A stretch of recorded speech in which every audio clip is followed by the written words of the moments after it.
Welcome to Love's Tender Flame, Tales of Romance.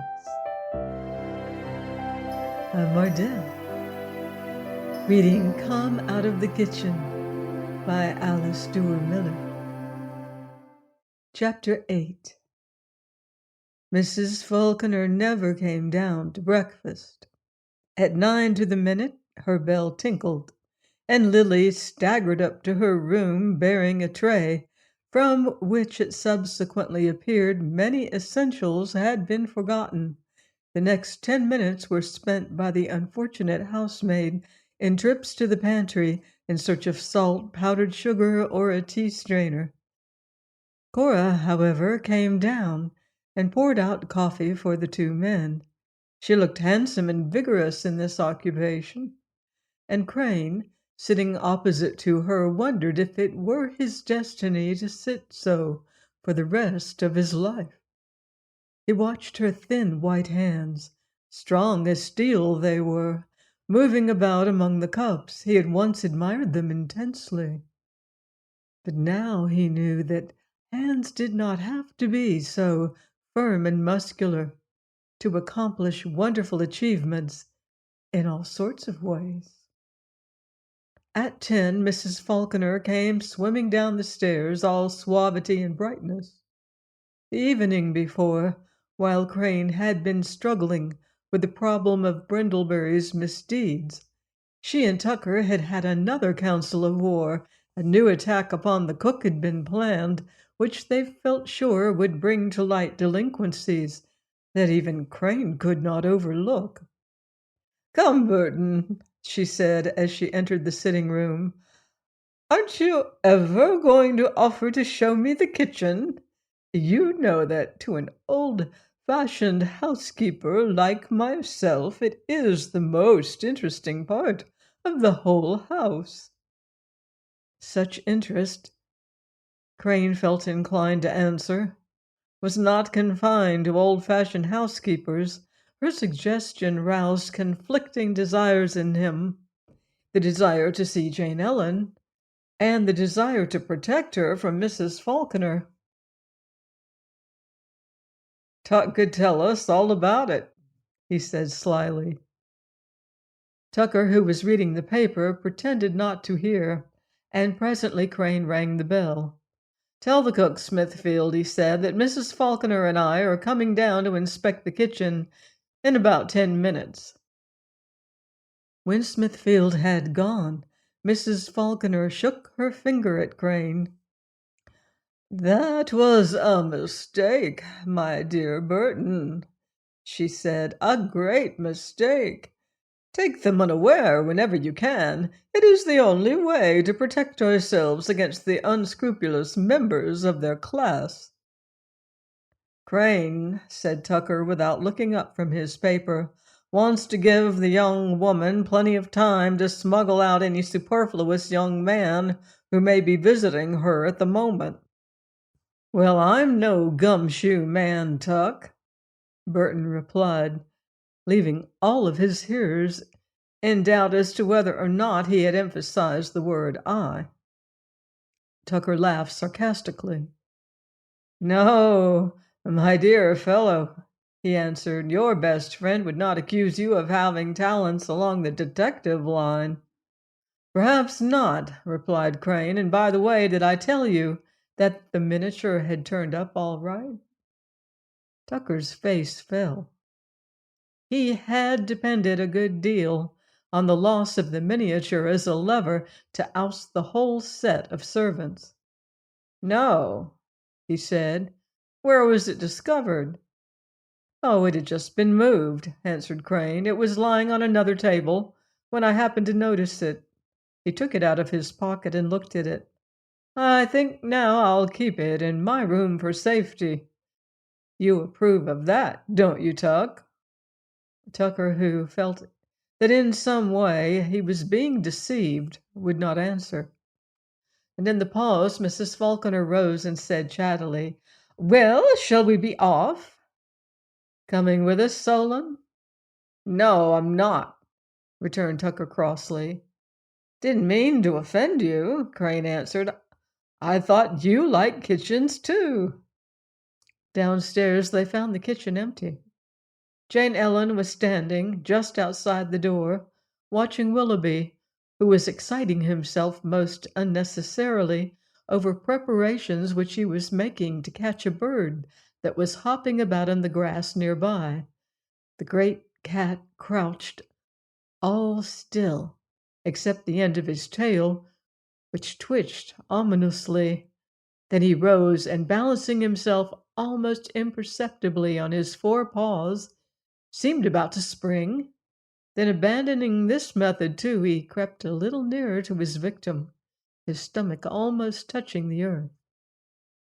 And then the whole exhibition was ended by the bird, who, having accomplished its foraging expedition, lightly flew away, leaving Willoughby looking as foolish as a cat ever does look. Jane Ellen stooped and patted him. "You silly dear," she said caressingly. It was Willoughby who first saw Crane. With a vivid recollection of the previous evening's feast of chicken from the salad, the cat ran to him and bumped his nose repeatedly against Crane's legs in token of fealty and gratitude. Burton felt unduly flattered.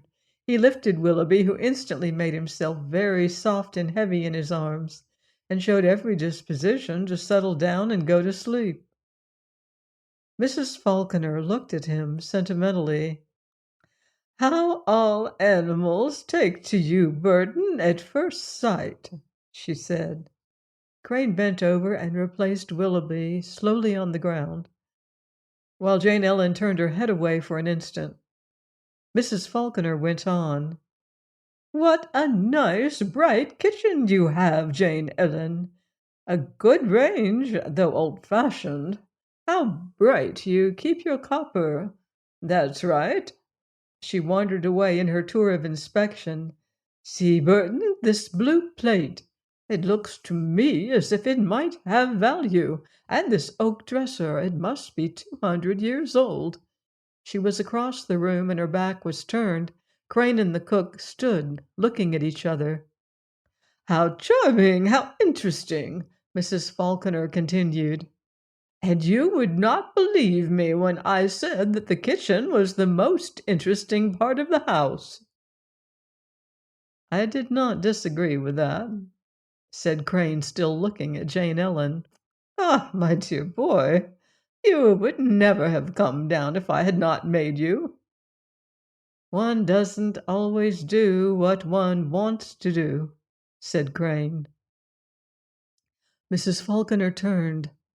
The kitchen had revealed none of the enormities she had expected, not even a man hidden in the kitchen closet, the door of which she had hopefully opened. But one chance still remained, the icebox. In her time she had known many incriminating iceboxes. She called loudly to be taken to it. "It's this way, madam," said the cook. Mrs. Falconer drew Crane aside. "That," she said, "is the very best way to judge of a cook's economical powers. See how much she saves of the dishes that come from the upstairs table. Now, last night I happened to notice that the chicken salad went downstairs almost untouched." For the first time in years, Burton found himself coloring. "Oh, really?" he stammered. I had an idea that we'd eaten quite a lot of it." "No," returned Mrs. Falconer firmly. "No, a good dish went down. Let us go and see." Crane glanced at Jane Ellen. He thought she had overheard. They reached the icebox. The cook lifted the lid, and Mrs. Falconer looked in.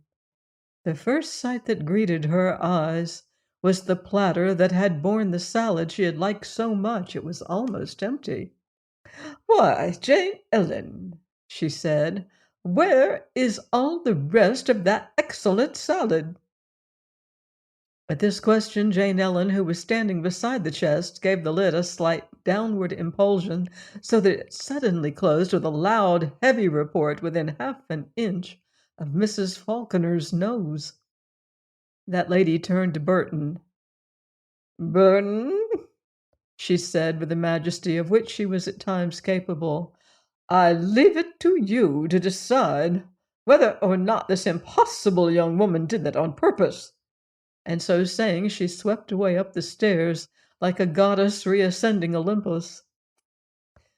"Look here, Jane Ellen," said Crane, "I don't stand for that." "Oh, sir," replied the culprit, with a return to an earlier manner, "you surely don't think I had anything to do with it?" "Unhappily, I was watching your hand at the time, and I know that you had." Jane Ellen completely changed her method. "Ah, well," she said, "you did not want her going on any more about the old salad, did you?" "I don't want the end of my guest's nose taken off." "It's rather a long nose," said the cook dispassionately. "Jane Ellen, I am seriously displeased." At this, the cook had a new idea. She extracted a very small handkerchief from her pocket and unfolded it as she said, "Yes, indeed, sir, I suppose I did utterly forget my place. But it's rather hard on a poor girl. One day you treat her as if she were an empress, and the next just as if she were mud under your feet." She pressed the handkerchief to her eyes. "Jane Ellen, you know I never treated you like mud under my feet." "It was only last night, in my brother's room," she went on tearfully, "that you scolded me for not being candid, and now, at the very first candid thing I do, you turn on me like a lion." At this point Crane removed her hands and handkerchief from before her face and revealed the fact which he had already suspected, that she was smiling all the time. "Jane Ellen, what a dreadful fraud you are," he said quite seriously. "No, Mr. Crane," answered Jane Ellen, briskly tucking away her handkerchief, now that its usefulness was over. "No, I'm not exactly a fraud. It's just that that's my way of enjoying myself, and sometimes I think other people enjoy it too." "Do you think Mrs. Falkener enjoys it?" "I wasn't thinking of Mrs. Falkener," replied Jane Ellen with a twinkle in her eyes. "Burton!" called Mrs. Falkener's voice from the head of the stairs. Crane and his cook drew slightly closer together as if against a common enemy. "Do you suppose she can have heard us?" he asked. "I think she's perfectly capable of trying to hear." Crane smiled. "I took a great risk, Jane Ellen, when I advised you to be candid." "Burton!" said the voice again. "Merciful powers!" exclaimed Crane. "She calls like Juliet's nurse." The cook laughed. "But you must be prompter than Juliet was." "What do you know about Shakespeare, Jane Ellen?" "Moving pictures have been a great education to the lower classes, you know, sir." He moved toward the stairs, but turned back to say, "Goodbye, Jane Ellen." She answered, "Think you that we shall ever meet again?" And then even she seemed to feel that she had committed an imprudence, and she dashed away to the kitchen. Crane ascended the stairs slowly, for he was trying to recall the lines that followed Juliet's pathetic question, when suddenly he became aware of Mrs. Falconer's feet planted firmly on the top step, and then of that lady's whole majestic presence. He pulled himself together with an effort. "Do you suppose that girl could have dropped that lid on purpose?" he asked, as if this were the question he had been so deeply pondering. "I do not feel the least doubt of it," returned Mrs. Falconer. He shook his head. "It seems almost incredible," he answered, moving swiftly across the hall toward the sitting room, where Tucker and Miss Falconer were visible. "On the contrary," replied the elder lady, "it seems to me perfectly in keeping with the whole conduct of this extraordinary young person. They had now entered the room, and she included Tucker and her daughter in an account of the incident. You know, Solon, and you too, Cora, how easy I am on servants. I must admit, everyone will confirm it, that my own servants adore me. They adore me, don't they, Cora? No wonder. I see to their comfort. They have their own bath and a sitting room, far better than anything I had myself as a young woman. But in return, I do demand respect, absolute respect. And when I am looking into an ice box, examining it, at Burton's special request, to have that young minx slam down the lid, almost catching my nose, Solon, I assure you, almost touching my nose as she did it. Tucker listened attentively, tapping his eyeglass on his left palm. Then he said, "And what did you do about it, Burton?" Crane had gone to the bookcases and taken down a volume of Shakespeare. He was so profoundly immersed that Tucker had to repeat his question. This is what he was reading. Juliet, think you that we shall ever meet again? Romeo, I doubt it not, and all our woes shall serve for pleasant converse in the days to come. He looked up vainly, trying to repress a smile. What did I do about what, Tuck? About your cook's insulting Mrs. Falkener. Crane replaced the volume and walked to the window. Oh, he said, I stayed behind a moment. A moment, said Mrs. Falkener, with something that would have been a snort in one less self-controlled. At this instant, Crane's attention was attracted by a figure he saw crossing the grounds, and he decided to create a diversion. Oh, look, he exclaimed, do come and see the housemaid going out for a walk. Did you ever see anything smarter than she looks? The diversion was of a more exciting nature than he had intended. Mrs. Falkener came to the window, and uttering a piercing exclamation, she cried, "The woman has on Cora's best hat!" Not really, said Crane, but it did seem to him he remembered having seen the hat before. It is, Mrs. Falkener went on in some excitement. Call her back at once, Solon. Do something. Call the woman back. Tucker, thus appealed to, threw open the window, and with an extremely credible volume of voice he roared, "Lily!" The girl started and turned. He beckoned imperiously. She approached.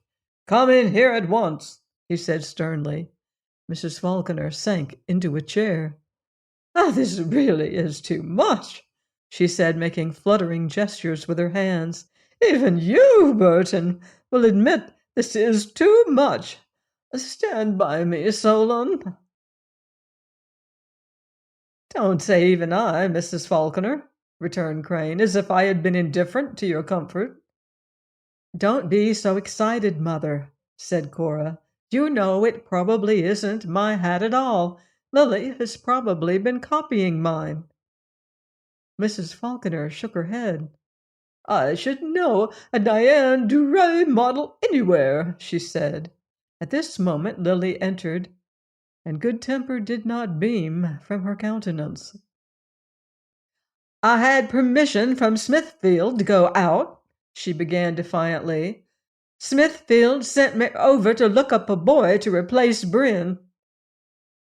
"The trouble is not over you going out," said Crane. "What is the trouble, then?" "The trouble," said Mrs. Falkener, seeing Crane hesitate for a word, "is that you have on my daughter's hat."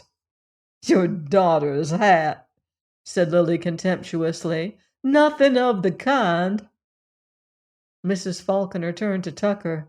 "This is intolerable. This is insufferable," she cried, "to have that woman standing there in Cora's hat, which I chose myself.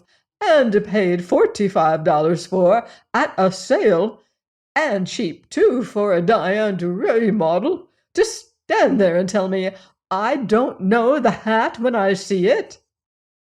"Cora," said Crane, "is that your hat?" "Why, yes, I'm afraid it is," answered Cora rather reluctantly. "Lily, have you any explanation to make?" he asked. "None at all," replied the housemaid, looking like white granite. "Cora," said Crane, "you did not by any chance say anything that could have led Lily to believe you meant to give her that hat?" Miss Falkener smiled. "No," she said, "my mother would not encourage such a generous impulse in regard to a French hat." "Then, Lily," said Burton, "take off the hat and give it back to Miss Falkener, and go and pack your things and be out of the house in an hour." "You must have her luggage searched," said Tucker. "Give the hat back?" cried Mrs. Falkener. "What good will that do? Do you suppose that I would ever let Cora put it on her head again after that woman has worn it? She may as well keep it now." "I shall," answered Lily. "It's mine." The girl's determination impressed Crane more than it did the others, though even he could not see any loophole of escape for her. He rang the bell, and when Smithfield appeared, he said, "Smithfield, I have dismissed Lily. We found her leaving the house in one of Miss Falkener's hats." "Oh, begging your pardon, no, sir," said Smithfield. "It is really not Miss Falkener's hat. Surely, Lily, you explained it." "I don't care to speak to them at all," answered Lily. "Oh, that's no way to speak to your employers, my girl," said Smithfield. "The explanation is this, sir. I understand that those great French houses send out many hats alike, sir, and this one was given to Lily by a friend, by Mrs. Croslet Billington, to be exact, sir, she thinking it a trifle youthful for herself after she had bought it. And I can't say but what she was right, sir, she being a lady now nearing 60, though hardly looking 45. The first evening the ladies came, sir, when Lily had done unpacking their things, she mentioned in the kitchen that Miss Falkener had a hat similar to her own, and we all advised her, sir, under the circumstances, not to wear it during the lady's stay, as being more suitable and respectful, and she agreed not to. But young women, when they have pretty things, dear me, sir, they do like to wear them, and that, I presume, is why she put on the hat, in spite of our warnings, and I'm sure she regrets it heartily, sir." "I don't," said Lily. "I'm right glad I did." "Tut, tut," said Smithfield. "No way to answer. No way to answer." "Cora," Crane said, "would you go up and see if your hat is in your room?" Cora agreed and left the room at once. Complete silence reigned until she returned. She was carrying in her hand a hat, the exact duplicate of that which the housemaid wore. They looked from one to another. Lily's triumph was complete. "Lily," said Crane, "an apology seems to be due to you, which I have great pleasure in offering you, but I must say that if you had been just a trifle more civil, the whole mistake might have been cleared up sooner and more agreeably." "I think it is outrageous," observed Mrs. Falkener, rising. "I think it perfectly outrageous that any servant should own a hat which anywhere but at a special sale must have cost $60 or $70. "And now I'll tell you what I think is outrageous," said Lily, her soft southern drawl taking on a certain vigor. and that is that women like you, calling themselves ladies, should be free to browbeat and insult servants as much as they please." "Shut up, Lily," said Smithfield, but she paid no attention. "No," she said, "no one knows what I've put up with from this insolent old harridan, and now I am going to say what I think." "Oh, no, Lily," said Crane, taking her by the arm, "you really are not. We're all sorry for the incident, but really, you know you can't be allowed to talk like that." "But, Mr. Crane," drawled Lily, "you don't appreciate what a dreadful woman she is. No one could, who did not have to hook her up every evening." Between Smithfield and Crane, she was hustled out of the room. Alone in the hall, Crane and his butler held a consultation. "She's got to go, Smithfield. Why in the world wouldn't she hold her tongue? Poor girl, I felt every sympathy with her." "Oh, sir," exclaimed Smithfield, "what shall we do? Jane Ellen and I really can't run the house entirely alone, sir." "Of course not, of course not," Burton answered. "You must get some more servants. Get as many as you please, black, white, red. But for heaven's sake get the kind that won't be impertinent to Mrs. Falkener." Smithfield shook his head. "That's a kind that will be hard to find, sir, begging your pardon," he observed. Crane thought it best to ignore this remark. "I tell you what to do," he said. "Call up Mr. Elliot and say we should all be glad to accept his invitation to lunch today if he can still have us. That will give you a little time to look about you. By tomorrow you ought to be able to find someone." He waited to get Elliot's answer before he returned to the sitting room, where he saw that Tucker and Mrs. Falkener had had a long, comfortable talk about their grievances and their own general righteousness. He hated to break into the calm that had succeeded by announcing that they were all going out to lunch. "Burton," said Mrs. Falkener, directing a stern glance at her daughter, "I explained to you yesterday. That was an invitation I did not care to accept." "I know," said Crane, "but my household is now so short-handed that it seemed a question of lunching out or getting no lunch at all. If you really object to going to Elliot's, I dare say they could give you something cold at home. If you did not mind that, you will come, won't you, Cora?" "With pleasure," answered Cora.